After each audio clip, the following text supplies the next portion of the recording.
Кралот на текстилот Ристо Крмзов е во притворското оделение во Шутка. Неговата одбрана веќе поднесе жалба. Очекуваат да биде ослободен од естромичкиот бизнисмен изминативе 9 месеци, додека бил под мерки на предпазливост, не и наштетил на истрагата. Неговиот адвокат Ване Андреев за телевизија 24 вели дека обвинувањата на обвинителството се нелогични и смешни. Како е можно УЈП да исплати поврат на ДДВ на фиктивни фирми преку фиктивни фактури, кои како термини се дел од истрагата, прашува Андреев. Треба да се заземе ставот. Ако таа фактура е фиктивна, значи не може ни фирмата да се задолжи со излезен ДДВ, а не само да не постои влезниот ДДВ. Таа причина сметам дека тоа е скроз неосновано. Невозможно е сите шифри на дејности да бидат регистрирани и да се добиваат лиценци на иста фирма, повеќе лиценци за повеќе шифри на претежни дејности. Тоа го налага законот.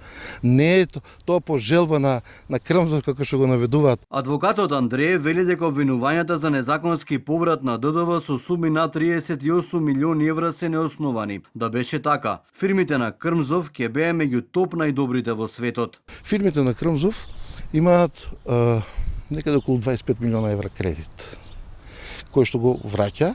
Во моментот имаат околу 6-7 милиони, мислам уште за враќање. Да постои криминал од таков обем, од такви злоупотреби на ДДВ, нема да се зима кредити.